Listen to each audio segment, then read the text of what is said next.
Shalom, shalom à tous. Soyez la bienvenue à notre enseignement YouTube consacré à l'exploration du concept le royaume des cieux, tel que présenté dans notre précieuse collection de 66 livres. Ce voyage vous invite à découvrir les multiples facettes de ce thème central dans les évangiles, plus précisément dans le livre de Matthieu. Chaque épisode de ce concept se concentrera sur un aspect différent du concept le royaume des cieux, en commençant par son double aspect qui explique sa réalité présente et future, notamment à travers la description des paraboles de Jésus. Nous allons explorer comment le royaume des cieux représente le règne de Dieu, comment cela exige une transformation personnelle et communautaire. Comment est-ce que cela inverse les attentes des hommes et ses valeurs uniques? Nous allons par la suite aborder la question de l'inclusivité du royaume des cieux pour dire qu'il est ouvert à tous et les enseignements qui illustrent bel et bien sa nature. Rejoignez-nous confortablement dans ce grand voyage, une plongée profonde et enrichissante dans les Écritures, visant à mieux comprendre ce que signifie vivre en accord avec le concept, le royaume des cieux, au XXIe siècle. Le royaume des cieux, bien-aimé, est un concept central dans les enseignements de Jésus. Dans le Nouveau Testament de la Bible, il est d'abord annoncé par Jean-Baptiste qui dit « Repentez-vous, car le royaume des cieux est proche. » Et quand je reçois cette réalité de Jean-Baptiste qui dit « Repentez-vous, car le royaume des cieux est proche », je comprends tout simplement que le royaume des cieux est totalement centré sur la personne de Jésus. Totalement centré sur la personne de Jésus. Et cela fait référence au règne de Dieu, à la fois dans le sens spirituel, à travers la promesse d'une réalité présente et future. Le royaume des cieux, bien-aimé, est utilisé principalement dans le livre de Matthieu et il apparaît 32 fois. Et j'ai fait ce dénombrement pour montrer la pertinence de ce concept dans la vie du chrétien. Je voulais définir ce que c'est que le royaume des cieux, mais il m'a été difficile de définir ce concept en m'appuyant sur un seul aspect. Et j'ai voulu considérer la notion du règne de Dieu pour définir le concept du royaume des cieux. Si on s'arrête sur ce concept, le règne de Dieu, nous allons voir que le royaume des cieux désigne l'autorité et la souveraineté de Dieu, ainsi que sa réalisation sur la terre et dans le ciel. La deuxième conception que j'ai, c'est la réalité spirituelle du concept le royaume des cieux. Il est souvent compris comme étant un état de relation avec Dieu. Un état de relation où les croyants peuvent vivre sous la direction de Dieu tout en bénéficiant de sa grâce. La troisième possibilité de définition, c'est que le royaume des cieux est considéré comme étant une dimension future. Il inclut également l'idée d'une réalité eschatologique où le royaume sera pleinement manifesté à la fin des temps. Et considérant la réalité eschatologique, je veux tout simplement expliquer à quelqu'un que l'eschatologie n'est rien d'autre que cette branche de la théologie qui définit les événements de la fin des temps, surtout en conformité avec la destinée humaine, avec la destinée du monde. Le royaume des cieux est inclusif. À travers les béatitudes de Jésus, il a pris le temps de nous montrer que même les pauvres et les humbles ont accès au royaume des cieux, ce qui prouve que c'est ouvert à tous, sans considération d'un groupe spécifique, mais accessible à tous ceux qui croient en lui, indépendamment de leur origine et de leur statut social. Après avoir défini le concept, le royaume des cieux.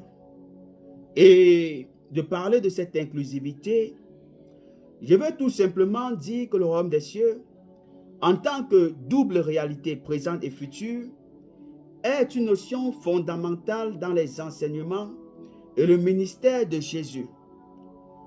S'il faut s'arrêter sur cette dualité, réalité présente et future, je veux tout simplement dire que le royaume des cieux a commencé avec la venue de Jésus. Le royaume des cieux a commencé avec la venue de Jésus sur la terre, mais son accomplissement n'est pas encore présent, mais son accomplissement se fera dans l'avenir à travers le retour de Jésus. Et la Bible dit qu'il va séparer les brebis des boucs.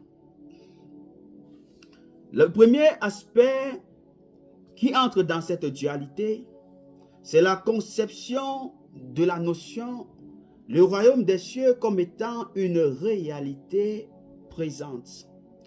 Et en parlant de cet aspect comme la réalité présente, je vais considérer 3 éléments majeurs, notamment le ministère de Jésus, la transformation personnelle du croyant et le rôle de l'Église et la communauté pour expliquer que cette notion est déjà présente. Parlons un peu du ministère de Jésus pour expliquer la présence du royaume des cieux autour de nous et en nous. Dans le passage de Matthieu chapitre 4 verset 17, Jésus a proclamé que le royaume des cieux était proche. Et il a dit cela en refrain de Jean-Baptiste qui disait d'ailleurs que repentez-vous car le royaume des cieux est proche. Et cela marquait tout simplement le début de son ministère public, ce qui indique que la venue de Jésus manifestait déjà ou bien expliquait déjà que le règne de Dieu avait commencé à se manifester sur la terre. Et nous avons vu cela à travers les enseignements qui prônaient la manifestation des fruits de l'esprit. Nous avons vu cela à travers la transformation personnelle qu'il a donnée aux hommes et aux femmes sans toutefois les connaître. Nous avons vu cela à travers les signes et les prodiges, à travers la guérison et à travers même bien sa vie sociale. Et cela m'a poussé à comprendre que le royaume des cieux est une réalité présente. Et nous devons vivre le royaume des cieux si nous avons accepté le Seigneur Jésus. Et même si nous ne l'avons pas accepté, il va utiliser ceux qui l'ont déjà accepté, qui vivent déjà le royaume, pour apporter le royaume des cieux vers vous. Donc si tu me suis et que tu n'es pas né de nouveau, sache que le royaume des cieux est proche. Et le royaume des cieux est devant toi à travers cet enseignement que j'ai apporté. La deuxième chose que je considère pour expliquer que le royaume des cieux est une réalité présente, c'est la transformation personnelle du chrétien. Jésus-Christ lui-même a enseigné que le royaume des cieux était une réalité intérieure. Dans le passage de Luc, chapitre 17, verset 21, Jésus-Christ dit que le royaume des cieux est au milieu de vous. Le royaume des cieux est au milieu de vous, j'ai cité. Et quand je m'appuie sur cette déclaration de Jésus, je comprends donc que le royaume des cieux a commencé son règne dans mon cœur afin que je puisse l'extérioriser et l'amener donc à ceux qui sont encore ignorants de la réalité. Cette dimension explique la transformation personnelle et un engagement à vivre selon les valeurs du royaume. Ne soyez pas conformés au siècle présent, mais soyez transformés par le renouvellement de votre intelligence. Cette intelligence n'est rien d'autre que la prise de conscience de la personne de Jésus, le fait de l'accepter et de laisser Jésus en tant que parole qui s'est faite chair germer en nous afin de produire des dons spirituels et des fruits de l'esprit. Ça, c'est ce que je peux préciser en tant que transformation du chrétien à travers la réception du royaume des cieux. Et le troisième élément, c'est le rôle de l'Église et la communauté. Vous savez, il était très difficile de concevoir que nous sommes un avec les autres. Parce que l'Église était régie par des lois. Et nous avons ces églises aujourd'hui qui sont régies par les règlements intérieurs, où les leaders prennent des décisions pour condamner leurs pasteurs. Et ils ont besoin de marcher en conformité avec le règlement intérieur que de marcher avec les révélations spirituelles et la volonté de Dieu par rapport à leur église. Donc c'est cette église-là qui a été dépassée. Donc s'il y a une église qui s'appuie encore en ce siècle sur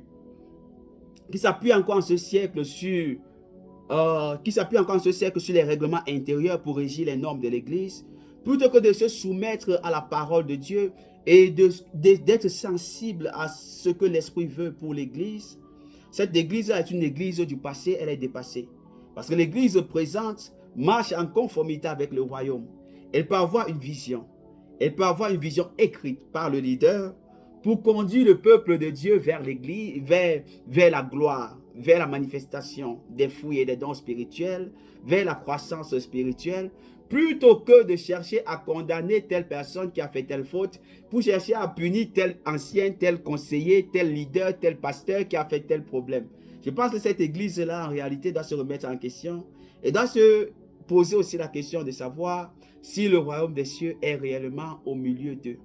Dans l'église primitive, ils étaient abandonnés à l'esprit parce que le Saint-Esprit était présent et le Saint-Esprit parlait. Nous allons voir dans le livre de Actes, chapitre 2, versets 44 à 47, que les premiers chrétiens vivaient en accord avec les principes du royaume. Ils partageaient leurs biens les uns les autres et prenaient soin les uns des autres. Et c'est même la raison pour laquelle des postes additionnels avaient été créés à l'église, notamment le poste des diacres, pour pouvoir prendre soin des nécessiteux, pouvoir distribuer à table. Ça, c'est ce que j'ai concordé pour vous, bien-aimés, pour parler de la réalité présente du concept le royaume des cieux. Mais avant de fermer ce chapitre, sachant que nous étions dans une dualité, pourquoi ne pas parler de l'aspect futur du royaume des cieux? Et en parlant de l'aspect futur du royaume des cieux, je vais m'attarder sur 3 éléments majeurs. Sur l'espérance eschatologique, sur les paraboles de croissance de Jésus et sur le retour de Jésus. Attardons-nous d'abord sur l'espérance eschatologique. Et plutôt, j'ai défini l'eschatologie comme étant cette partie ou bien cette branche de la théologie qui s'intéresse à la finalité de l'homme, aux événements de la fin des temps, en ce qui concerne la finalité de l'homme ou la destinée du monde.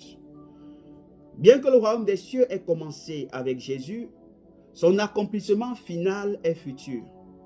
Ça veut dire que le royaume des cieux est un gain, mais qui doit germer et progressivement atteindre son apogée.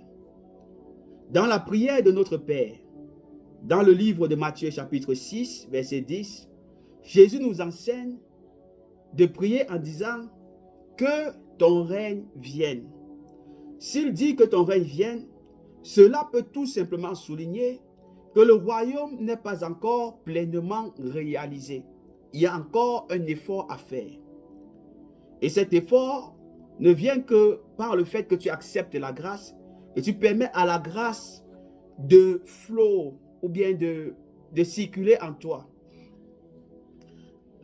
Après l'espérance eschatologique qui explique la réalité future, bien l'accomplissement futur du concept du royaume des cieux, nous pouvons aussi considérer les paraboles de croissance de Jésus.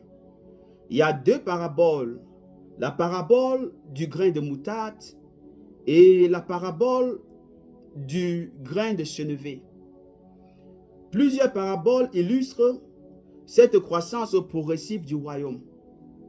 Dans la parabole du grain de moutarde, Matthieu chapitre 13, versets 31 à 32, Jésus décrit que le royaume des cieux est petit comme une graine, qui devient par la suite un grand arbre, symbolisant la croissance continue jusqu'à son accomplissement final. Je méditais encore sur cette graine, sur ce passage ce matin. Et je recevais cette révélation selon laquelle le royaume des cieux, c'est la personne de Jésus. Et la personne de Jésus, lorsqu'elle est reçue, elle est reçue comme étant une parole. N'oubliez pas que la Bible dit que la parole s'est faite, que la parole était avec Dieu, la parole était Dieu. Et plus tard, la Bible dit que la parole s'est faite chair et cette parole est venue et a habité parmi nous. Si la parole s'est faite chair et qu'elle a habité parmi nous, cette parole-là, c'est la personne de Jésus. Et une fois que tu l'acceptes dans ton cœur et que tu donnes la possibilité à cette parole de grandir, cette parole va étouffer tous les herbes qui sont dans ton cœur, notamment l'orgueil, la volonté de puissance, la jalousie, l'hypocrisie, la méchanceté. Ça va taire tous ces petits arbustes-là et ça va permettre à la graine de moutarde que tu as reçue de grandir et de devenir un grand arbre. Et cet arbre-là représente la vie de Jésus pleinement réalisée en toi, dont les branches seront à la fois la manifestation des dons de l'Esprit et la manifestation des fruits de l'Esprit. Mais puisque l'arbre reste sur place et les oiseaux bougent, donc ces oiseaux-là représentaient les personnes sur la route qui ont besoin d'avoir accès au royaume des cieux. Et chaque fois qu'ils passeront au bout du chemin comme Bartimée, toi en tant que la personne de Jésus sur le chemin, tu pourras donc les nourrir, les approvisionner, afin qu'ils soient témoins de l'accomplissement de ce concept de royaume des cieux et qu'ils puissent vivre en accord et jouir de cette promesse qui a trouvé son accomplissement, qui a trouvé sa venue et qui aura son accomplissement à travers ce dernier aspect que je veux qu'on considère, l'aspect du retour de Jésus. Vous savez, le retour de Jésus est réel. Et le Nouveau Testament parle du retour de Jésus comme étant un moment où le royaume de Dieu va pleinement être réalisé ou bien pleinement être établi. Dans Matthieu chapitre 25, versets 31 à 34, Jésus décrit son retour dans la gloire. Et la Bible dit qu'il va séparer les nations. Il va accueillir les justes dans le royaume et il va mettre de côté les boucs. Il dit, je vais séparer les brebis d'avec les boucs. C'est pour cela que quand on parlait du péché la dernière fois, on disait que le péché peut nous séparer de la miséricorde divine. Ça peut nous séparer, ça peut nous empêcher d'avoir accès à la vie éternelle en nous poussant à mourir pour toujours. Mais ceux qui seront bénéficiaires de cette vie éternelle seront ceux qui auront manifesté pleinement le royaume des cieux. Alors, s'il me faut résumer ce matin, pour ne pas prendre beaucoup de ton temps, je vais tout simplement dire que le royaume des cieux est une réalité présente, mais elle est dynamique et progressive.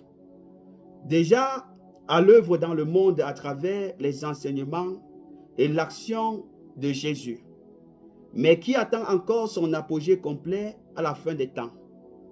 Et cette tension entre le fait que cela soit déjà et le fait que cela ne soit pas encore, le royaume des cieux nous encourage à vivre activement notre foi dans le présent, tout en espérant son accomplissement dans le futur.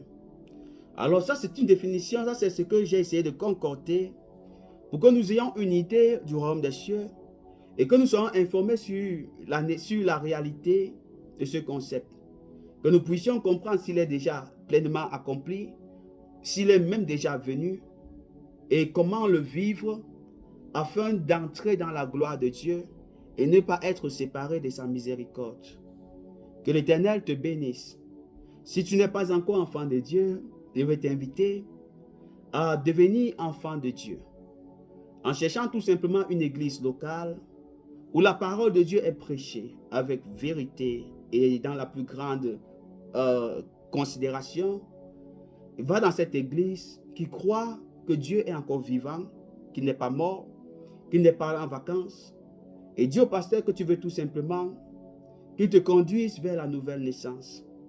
Et après que cela sera fait, reviens et mets ton témoignage en commentaire. Que l'Éternel te bénisse et qu'il te donne de jouir de ce concept, le royaume des cieux. Nous vous aimons depuis notre lieu de travail et de recherche. Que Dieu vous bénisse. Ciao.